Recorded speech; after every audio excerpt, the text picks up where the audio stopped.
Advertencia. Este audiolibro es solo para personas dispuestas a cambiar su vida. Y si eres uno de ellos, disfruta de la lectura. Capítulo 9. Perseverancia. El esfuerzo sostenido necesario para mover la fe. El octavo paso hacia la riqueza. La perseverancia es un factor esencial para el procedimiento de transformar el deseo en su equivalente monetario. El fundamento de la perseverancia es la fuerza de voluntad. Cuando la fuerza de voluntad y el deseo se combinan adecuadamente, forman una asociación irresistible. En general, los hombres que acumulan grandes fortunas son conocidos como fríos y a veces, incluso, como despiadados. A menudo es malinterpretado. Lo que tienen es fuerza de voluntad que ellos combinan con la perseverancia, utilizando ambas cosas para apoyar sus deseos y asegurarse así el logro de sus objetivos. La gran mayoría de la gente está preparada para echar por la borda sus objetivos y propósitos, abandonándolos a la primera señal de oposición o desventura. Unos pocos continúan, a pesar de todas las oposiciones, hasta que los alcanzan. Es posible que no exista ninguna connotación heroica en el concepto de perseverancia, pero esa cualidad es para el carácter de un hombre lo que el carbón para el acero. En general, la formación de una gran fortuna implica la puesta en práctica de los 13 factores de esta filosofía. Todos aquellos que acumulan dinero tienen que comprender estos principios, han de aplicarlos con perseverancia. Su T.S.T. de perseverancia. Si usted está siguiendo lo que se dice en este libro con la intención de aplicar los conocimientos que comunica, su primera prueba en cuanto a su nivel de perseverancia se la encontrará cuando empiece a seguir los 6 pasos descritos en el segundo capítulo. A menos que usted sea una de las 2 personas de cada 100 que ya poseen un objetivo marcado que se esfuerza por alcanzar, así como un plan definido para conseguirlo, puede leer las instrucciones y continuar después con su rutina diaria, sin llegar a cumplir nunca esas instrucciones. La falta de perseverancia es una de las grandes causas del fracaso. Es más, la experiencia con miles de personas ha demostrado que la falta de perseverancia es una debilidad común a la mayoría de las personas. Se trata de una debilidad que puede superarse mediante el esfuerzo. La facilidad con la que se venza la falta de perseverancia dependerá por completo de la intensidad del deseo de cada cual. El punto de partida de todo logro es el deseo. Téngalo en cuenta constantemente. Unos deseos débiles llevan unos resultados débiles consigo, del mismo modo que un fuego pequeño produce muy poco calor. Si le parece que le falta perseverancia, remédielo construyendo en su interior un fuego mucho más fuerte por debajo de sus deseos. Continúe leyendo hasta el final y luego vuelva al capítulo 2 y empiece de inmediato a llevar a cabo las instrucciones que allí se dan en relación con los 6 pasos. La avidez con la que siga esas instrucciones indicarán con claridad lo mucho o lo poco que desea acumular dinero. Si descubre que se siente indiferente, le aseguro que no ha adquirido todavía la conciencia del dinero que debe poseer antes de poder estar seguro de acumular una fortuna. Las fortunas gravitan hacia los hombres cuyas mentes han sido preparadas para atraerlas con la misma seguridad con que el agua gravita hacia el océano. Si llega a la conclusión de que su perseverancia es débil, centre su atención en las instrucciones contenidas en el capítulo sobre el poder, rodéese de un equipo de trabajo y podrá desarrollar la perseverancia a través de los esfuerzos cooperativos de los miembros de ese grupo de personas. Encontrará más instrucciones para el aumento de la perseverancia en los capítulos sobre la autosugestión y la mente subconsciente. Siga las instrucciones perfiladas en esos capítulos hasta que la naturaleza del hábito transmita a su mente subconsciente una imagen clara del objeto de su deseo. A partir de ese punto, ya no se verá obstaculizado por la falta de perseverancia. Su mente subconsciente actúa continuamente, tanto si usted está despierto como si duerme. ¿Tiende usted a la conciencia del dinero o a la conciencia de la pobreza? No le serán de ningún valor los esfuerzos espasmódicos u ocasionales para aplicar las reglas. Si desea obtener resultados, tiene que aplicar todas las reglas hasta que esa aplicación se haya convertido en un hábito fijo. De ninguna otra forma podrá desarrollar la necesaria conciencia del dinero. La pobreza es atraída hacia la persona cuya mente es favorable a ella, mientras que el dinero es atraído hacia la que se ha preparado deliberadamente para atraerlo y según las mismas leyes. La conciencia de la pobreza se apoderará de la mente que no se ocupe de la conciencia del dinero. Una conciencia de la pobreza se desarrolla sin aplicación consciente de hábitos favorables a la misma. La conciencia del dinero, en cambio, se ha de crear, a menos que uno haya nacido con ella. Comprenda el completo significado de las afirmaciones que se hacen en el párrafo anterior y habrá entendido la importancia de la perseverancia en la acumulación de una fortuna. Si no existe perseverancia, se verá derrotado, incluso antes de que haya empezado. Con la perseverancia, seguro que ganará.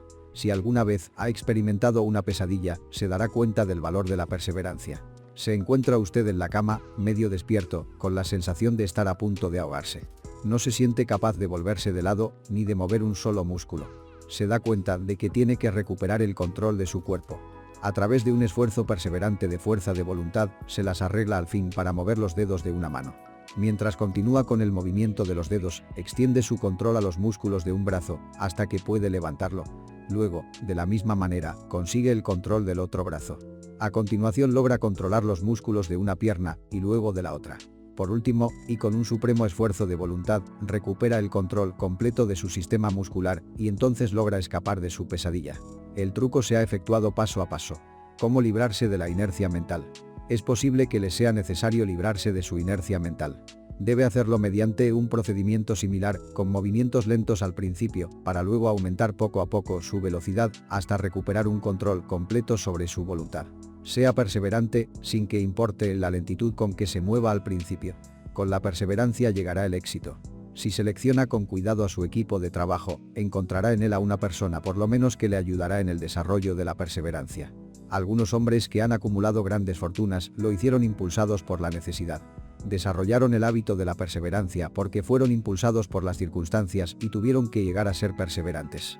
Quienes han cultivado el hábito de la perseverancia parecen disfrutar de una especie de seguro contra el fracaso. No importan las veces que se vean derrotados, siempre terminan por subir el último peldaño de la escalera. A veces parece como si existiera un guía oculto cuya tarea consistiera en poner a prueba a los hombres por medio de toda clase de experiencias descorazonadoras. Aquellos que, después de la derrota, se levantan y siguen intentando llegar, terminan por lograrlo. Entonces, el mundo entero grita: ¡bravo! Sabía que lo conseguirías. El guía oculto no permite que nadie disfrute de grandes logros sin pasar por la prueba de la perseverancia. Quienes no la superan tampoco llegan a donde quieren llegar. Aquellos que la superan se ven recompensados por su perseverancia. Como compensación a ella, reciben la consecución del objetivo que hubieran estado persiguiendo. Pero eso no es todo. También reciben algo mucho más importante que la compensación material: el conocimiento de que cada fracaso lleva consigo la semilla de una ventaja equivalente. Elévese por encima de sus fracasos. Hay excepciones a esta regla. Unas pocas personas conocen por experiencia lo sana que es la perseverancia. Son las personas que han aceptado la derrota solo como algo temporal. Son las personas cuyos deseos se aplican de un modo tan perseverante que la derrota acaba por transformarse en victoria. Los que estamos observando lo que ocurre en la vida vemos a un número abrumadoramente grande de personas desmoronadas por la derrota que ya no vuelven a levantarse nunca. Vemos a los pocos que aceptan el castigo de la derrota como una urgencia de hacer un esfuerzo aún mayor. Estos últimos, por fortuna, nunca aprenden a aceptar los reveses de la vida. Pero lo que no vemos, lo que la mayoría de nosotros ni siquiera sospecha que exista, es el poder, silencioso pero irresistible, que acude al rescate de aquellos que siguen luchando frente al desánimo. Sí, hablamos de ese poder, lo denominamos perseverancia, y lo dejamos tal cual. Pero hay algo que todos debemos saber. Si no se posee perseverancia, no se alcanza éxito notable alguno en ningún campo de actividad. En el momento de escribir estas líneas, levanto la cabeza de mi trabajo y veo ante mí, a menos de una manzana de distancia, el grande y misterioso Broadway, el cementerio de las esperanzas muertas y la puerta delantera de la oportunidad. A Broadway han acudido personas procedentes de todo el mundo en busca de fama, fortuna, poder, amor o todo aquello que los seres humanos consideran éxito. De vez en cuando, mientras alguien abandona la larga procesión de buscadores, el inundó, recibe la noticia de que otra persona ha logrado triunfar en Broadway. Pero Broadway no se conquista ni con facilidad ni con rapidez. Reconoce el talento, sabe distinguir el genio y recompensa en dinero después de que uno se haya negado a abandonar. Solo entonces sabemos que esa persona ha descubierto el secreto de cómo conquistar Broadway. Y ese secreto estará siempre indisolublemente unido a una palabra: perseverancia. El secreto se narra en la lucha de Fanny Hurst, cuya perseverancia le permitió conquistar el Gran Camino Blanco. Ella llegó a Nueva York en 1915 para transformar sus escritos en riqueza. Aunque esa transformación no se produjo de inmediato, llegó. Durante 4 años, la señorita Hurst conoció las aceras de Nueva York a través de una experiencia de primera mano. De día trabajaba y de noche confiaba. Cuando el futuro parecía negro, ella no se decía: muy bien, Broadway, tú ganas. Antes, al contrario, pensaba: muy bien, Broadway, es posible que derrotes a algunos, pero no a mí. Yo te obligaré a que te entregues. Un editor, el del Saturday Evening Post, le envió su 36ª nota de rechazo antes de que ella lograra romper el hielo y consiguiera que le publicaran una historia. El escritor mediocre, al igual que todas las personas mediocres, hubiese abandonado la tarea en cuanto hubiera recibido el primer rechazo. Ella recorrió las calles durante 4 años, porque estaba decidida a ganar. Luego llegó la recompensa. El hechizo se había roto, el guía invisible había puesto a prueba a Fanny Hurst y ella la había superado. A partir de ese momento, los editores recorrieron el camino hasta su puerta. El dinero llegó con tanta rapidez que ella apenas si tenía tiempo para contarlo. Más tarde, la industria cinematográfica la descubrió y el dinero no llegó en un goteo, sino en oleadas. Brevemente, acaba de leer una descripción de lo que la perseverancia es capaz de conseguir. Fanny Hurst no es ninguna excepción. Allí donde los hombres y las mujeres acumulan grandes riquezas, puede estar seguro de que antes han adquirido perseverancia. Broadway es capaz de dar una taza de café y un bocadillo a cualquier mendigo, pero exige perseverancia de aquellos que apuestan por lo alto. Kate Smith dirá amén cuando lea esto. Durante años, ella cantó, sin dinero y sin recompensa, delante de todo micrófono que le ponían delante. Broadway le dijo: ven y consíguelo, si puedes tomarlo. Ella lo tomó, hasta que un día feliz Broadway se cansó y dijo: ¿a de qué sirve? Nunca se sabe cuándo te vas a ir a otro lado, así que di tu precio y ponte a trabajar en serio. La señorita Smith indicó su precio. Y era muy alto. Usted puede entrenarse para ser perseverante. La perseverancia es un estado mental y, en consecuencia, se puede cultivar.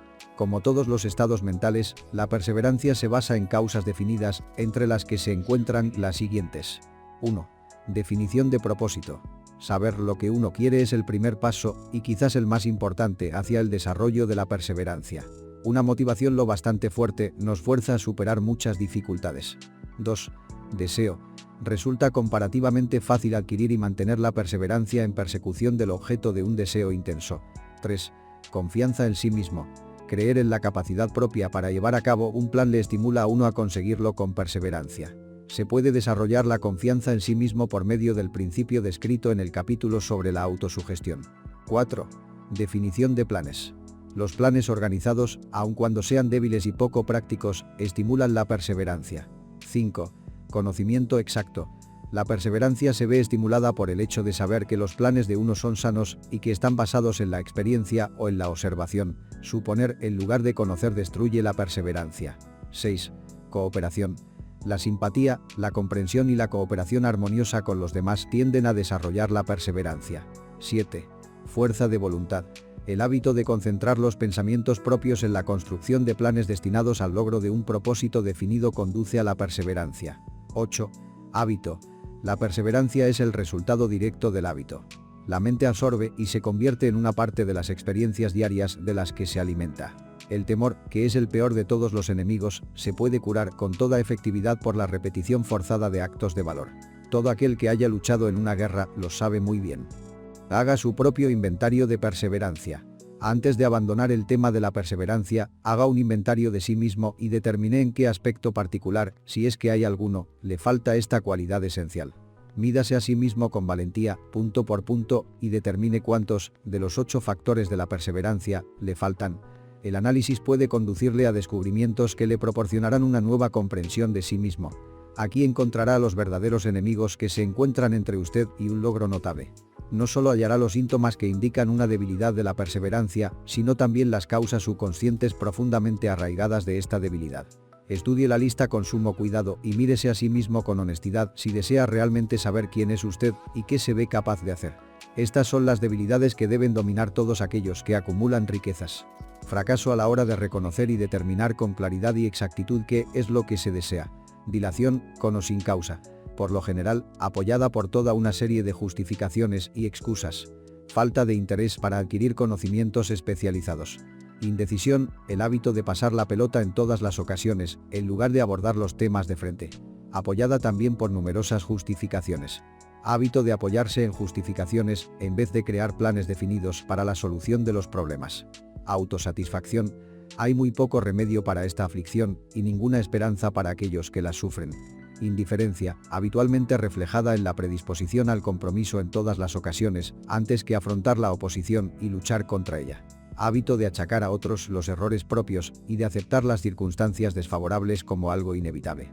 Debilidad de deseo, a causa de la negligencia en la elección de los motivos que impelen a la acción. Predisposición, e incluso avidez, por abandonar la lucha a la primera señal de derrota. Basada en uno, o en varios, de los 6 temores básicos. Falta de planes organizados, expuestos por escrito de forma que puedan ser analizados. Hábito de descuidar el moverse por ideas, o de aprovechar la oportunidad cuando se presenta. Desear en lugar de querer. Hábito de alcanzar un compromiso con la pobreza en lugar de aspirar a la riqueza. Buscar todos los atajos hacia la riqueza, tratando de conseguir sin estar dispuesto a dar un equivalente justo, lo que suele verse reflejado en el hábito del juego y la tendencia a buscar buenas ganas. Temor a la crítica y fracaso a la hora de crear planes y ponerlos en práctica a consecuencia de lo que otros piensen, hagan o digan. Este enemigo debería estar al principio de la lista porque, por lo general, existe en la mente subconsciente, donde su presencia no suele ser reconocida. Véanse los 6 temores básicos en un capítulo posterior. Si teme las críticas. Examinemos algunos de los síntomas del temor a la crítica. La mayoría de la gente permite que parientes, amigos y público en general influyan sobre ellos de tal modo que no son capaces de vivir su propia vida debido a su temor a la crítica. Muchas personas cometen un error al casarse, pero aceptan la situación y llevan una vida miserable y desgraciada porque temen a la crítica que les harían si decidieran corregir el error. Cualquiera que se haya sometido a esta forma de temor conoce muy bien el daño irreparable que causa, ya que destruye la ambición y el deseo de conseguir algo. Millones de personas descuidan adquirir una educación adecuada porque, tras haber abandonado los estudios, temen a la crítica. Incontables hombres y mujeres, tanto jóvenes como ancianos, permiten que los parientes echen a pique sus vidas en nombre del deber, porque temen a la crítica. El deber no exige a ninguna persona que se someta a la destrucción de sus ambiciones personales y del derecho a vivir su vida a su manera. La gente se niega a correr riesgos en los negocios porque temen a la crítica que se les haría si fracasaran. En tales casos, el temor a la crítica es mucho más fuerte que el deseo de alcanzar el éxito. Demasiadas personas se niegan a establecer objetivos elevados e incluso descuidan el seleccionar una carrera porque temen a la crítica de parientes y amigos, los cuales pueden decir: no aspires tan alto, porque la gente pensará que estás loco. Cuando Andrew Carnegie me sugirió que dedicara 20 años a la organización de una filosofía del logro individual, el primer impulso de mi pensamiento fue el temor a lo que la gente pudiera decir. La sugerencia me planteaba un objetivo que iba mucho más allá de todo lo que yo hubiera concebido. Con la rapidez de un rayo, mi mente empezó a buscar justificaciones y excusas, todas las cuales se remontaban al temor inherente a la crítica. Dentro de mí, algo me dijo: no puedes hacerlo, el trabajo es excesivo y exige demasiado tiempo, ¿qué pensarán tus parientes de ti? ¿Cómo te ganarás la vida? Nadie ha organizado jamás una filosofía del éxito, ¿qué derecho tienes a pensar que puedes hacerlo? ¿Quién eres tú, en cualquier caso, para apuntar tan alto? Recuerda tu humilde nacimiento, ¿qué sabes tú acerca de la filosofía? La gente pensará que estás loco, y lo pensaron, ¿por qué no lo ha hecho otra persona antes que tú? Estas y otras muchas preguntas cruzaron rápidamente por mi mente y exigieron mi atención. Parecía como si, de repente, todo el mundo hubiera vuelto su atención hacia mí, con el propósito de ridiculizarme para que abandonase todo deseo de llevar a cabo la sugerencia del señor Carnegie. Dispuse de una excelente oportunidad, allí mismo, en ese momento, para matar toda ambición antes de recuperar el control sobre mí mismo. Más tarde, después de haber analizado a miles de personas, descubrí que casi todas las ideas nacen muertas y necesitan que se les inyecte el aire de la vida por medio de planes definidos de acción inmediata. La mejor ocasión para cuidar una idea es el momento en que nace. Cada minuto que ésta vive le proporciona una mejor oportunidad de sobrevivir. El temor a la crítica se encuentra en el fondo de la destrucción de la mayoría de las ideas, que nunca alcanzarán la fase de planificación y puesta en práctica. La casualidad se puede hacer a medida. Muchas personas creen que el éxito material es el resultado de casualidades favorables. Hay una parte de verdad en esa creencia, pero quienes dependen por completo de la suerte casi siempre se verán desilusionados, porque pasan por alto otro factor importante que debe hallarse presente antes de que uno pueda estar seguro del éxito. Se trata del conocimiento mediante el que se pueden producir casualidades favorables. Durante la depresión, W.C. Fields, el comediante, perdió todo su dinero y se encontró sin ingresos, sin trabajo y habiendo perdido hasta los medios de ganarse la subsistencia, el vaudeville. Además, contaba con más de 60 años, edad a la que muchos hombres se consideran viejos. Él estaba tan ansioso por conseguir un regreso a los escenarios que incluso se ofreció a trabajar gratis en un nuevo campo, el cine. Además de todos sus otros problemas, se cayó y se hirió en el cuello. Demasiadas cosas, las suficientes como para abandonar el lugar y dejarlo todo. Pero Fields perseveró. Sabía que, si continuaba, antes o después, la casualidad se le presentaría, y lo hizo, pero no la casualidad. Mary Dressler también se encontró en lo más bajo y arruinada, desaparecido todo su dinero, sin trabajo, cuando tenía unos 60 años. Ella también buscó la casualidad y la encontró. Su perseverancia le produjo un éxito asombroso en el último periodo de su vida, mucho más allá de la edad en que la mayoría de los hombres y de las mujeres han abandonado ya su ambición de conseguir algo. Eddie Cantor también perdió su dinero en el crash de la bolsa de 1929, pero aún le quedaban la perseverancia y el valor. Dotado de estas dos armas, más dos ojos prominentes, se explotó a sí mismo hasta alcanzar unos ingresos de $10.000 semanales. Desde luego, si uno tiene perseverancia, se puede llegar muy lejos, incluso sin muchas de las otras cualidades. La única casualidad en la que se puede confiar es aquella que uno ha sabido labrarse por sí mismo. Y eso es algo que se alcanza mediante la aplicación de la perseverancia. El punto de partida siempre es la definición del propósito. Examine a las primeras 100 personas que encuentre, pregúnteles qué es lo que más desean en la vida, y 98 de ellas le contestarán que no son capaces de decírselo. Si las presiona para que le den una respuesta, algunas de ellas dirán seguridad, otras dinero, unas pocas felicidad, algunas otras fama y poder, otras reconocimiento social, una vida cómoda, habilidad para bailar, cantar o escribir. Pero ninguna de ellas será capaz de definir esos términos o de ofrecer la menor indicación acerca de la existencia de un plan mediante el que confían alcanzar sus deseos, expresados de una forma tan vaga. Las riquezas no responden a los deseos, solo a planes definidos, apoyados por deseos concretos, alcanzados a través de una constante perseverancia. ¿Cómo cultivar la perseverancia? Hay 4 pasos sencillos que conducen al hábito de la perseverancia. No exigen la posesión de una gran cantidad de inteligencia, ni una cantidad particular de educación, sino tiempo y esfuerzo mínimos. Los pasos necesarios son: un propósito definido apoyado por un ardiente deseo de cumplirlo. Un plan definido, expresado en una acción continua. Una mente cerrada a toda influencia y desánimo negativos, incluyendo las sugerencias negativas de parientes, amigos y conocidos. Una alianza amistosa con una persona o más capaz de animar a uno a seguir adelante con el plan y con el propósito. Estos 4 pasos son esenciales para el éxito en todos los ámbitos de la vida. Todo el propósito de los 13 principios de esta filosofía consiste en permitirle a uno dar estos 4 pasos de forma que se conviertan en un hábito. Son los pasos mediante los que uno puede controlar su propio destino económico.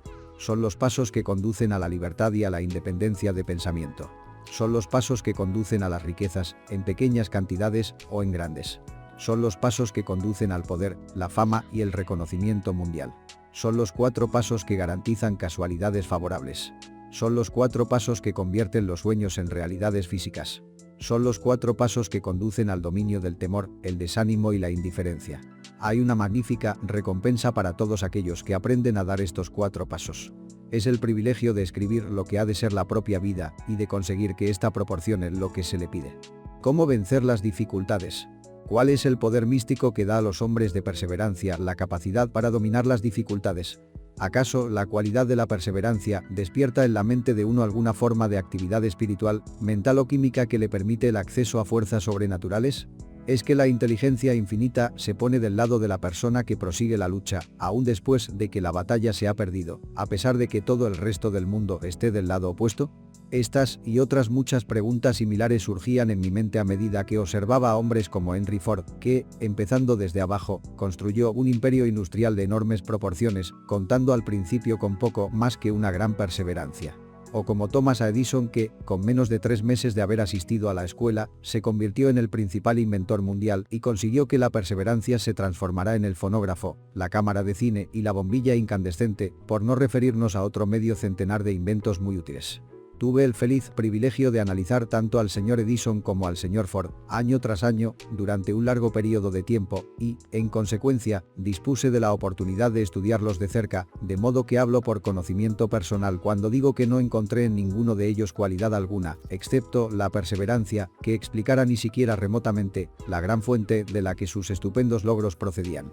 Cuando se lleva a cabo un estudio imparcial de los profetas, los filósofos, los hombres que producen milagros y los líderes religiosos del pasado, se llega a la inevitable conclusión de que la perseverancia, la concentración del esfuerzo y la definición del propósito fueron las grandes fuentes que les permitieron alcanzar sus logros.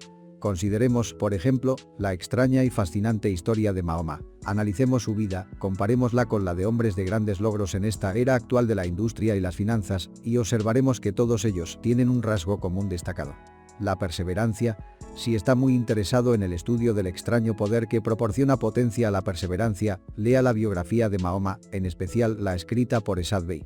El siguiente y breve extracto del libro, publicado por Thomas Subru en el Herald Tribune, le ofrece una visión previa de lo mucho que les espera a quienes se tomen el tiempo de leer la historia completa de uno de los ejemplos más asombrosos del poder de la perseverancia conocida por la civilización. El último gran profeta, por Thomas Subru. Mahoma fue un profeta, pero jamás hizo milagros. No fue un místico, no poseía una educación formal, no inició su misión hasta que cumplió los 40 años. Cuando anunció que era el mensajero de Dios, portador de la palabra de la religión verdadera, fue ridiculizado y tachado de lunático. Los niños se burlaban de él y las mujeres le arrojaban basura. Fue desterrado de su ciudad natal, la Meca, y sus seguidores privados de sus bienes mundanos y enviados al desierto, tras él. Después de haber predicado durante 10 años, no tenía nada que mostrar excepto destierro, pobreza y ridículo. Sin embargo, antes de que otros 10 años transcurrieran, se había convertido en el dictador de toda Arabia, en gobernante de la Meca y en la cabeza de un nuevo mundo religioso que, con el tiempo, se extendería hasta el Danubio y los Pirineos, antes de agotar el impulso que él le proporcionó. Ese impulso fue de 3 clases. El poder de las palabras, la eficacia de la oración y el parentesco del hombre con Dios. Su carrera nunca tuvo sentido. Mahoma nació de miembros empobrecidos de una familia dirigente de la Meca. Como quiera que la Meca era cruce de caminos del mundo, hogar de la piedra mágica llamada la Kaaba, gran ciudad comercial, centro de las rutas de caravanas y no muy saludable, los niños eran enviados al desierto, a que fueran criados por los beduinos. De ese modo, Mahoma fue alimentado y obtuvo fortaleza y salud de la leche de madres nómadas y experimentadas. Atendió a las ovejas y no tardó en ser contratado por una viuda rica como jefe de sus caravanas. Viajó a todas las partes del mundo oriental, habló con muchos hombres de diversas creencias y observó el declive de la cristiandad en sectas que guerreaban las unas contra las otras. Cuando tenía 28 años, Khadija, la viuda, lo miró con favor y se casó con él. El padre de ella se hubiera opuesto a ese matrimonio, así que ella lo emborrachó y logró que diera la bendición paterna. Durante los 12 años siguientes, Mahoma vivió como un rico comerciante, respetado y muy astuto.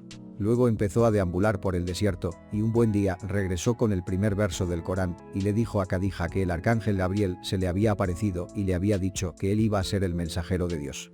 El Corán, la palabra revelada por Dios, fue lo más cercano a un milagro que Mahoma hizo en toda su vida. No había sido poeta, no tenía el don de la palabra. Y, sin embargo, los versos del Corán, tal y como él los recibió y los recitó con toda fidelidad, eran mejores que cualesquiera versos que los poetas profesionales de las tribus pudieran producir. Eso fue un verdadero milagro para los árabes. Para ellos, el don de la palabra era el mayor don, el poeta era todopoderoso. Además, el Corán decía que todos los hombres eran iguales ante Dios, que el mundo debía ser un estado democrático, el Islam. Esta herejía política, más el deseo de Mahoma de destruir los 360 ídolos existentes en la plaza de la Kaaba, fue lo que le ganó el destierro. Los ídolos atraían a las tribus del desierto a la Meca, y eso significaba comercio. Así que los hombres de negocios de la Meca, los capitalistas, de los que él mismo había formado parte, se echaron sobre Mahoma. Entonces se retiró al desierto y demandó la soberanía sobre el mundo entero. El auge del Islam comenzó. Del desierto surgió una llamarada que no se extinguiría. Un ejército democrático, luchando como una unidad y preparado a morir sin pestañear. Mahoma había invitado a judíos y a cristianos a unírsele, porque él no estaba creando una nueva religión. Estaba llamando a todos aquellos que creían en un solo Dios a unirse en una sola fe. Si los judíos y los cristianos hubieran aceptado su invitación, el Islam hubiese conquistado el mundo entero. Pero no fue así. Ni siquiera aceptaron la innovación de Mahoma de introducir la guerra humana. Cuando los ejércitos del profeta entraron en Jerusalén, no mataron a una sola persona a causa de su fe. En cambio, cuando los cruzados entraron en la ciudad santa, varios siglos más tarde, no le fue perdonada la vida a ningún musulmán, fuera hombre, mujer o niño. Los cristianos, no obstante, aceptaron una idea musulmana. El lugar de aprendizaje, la universidad.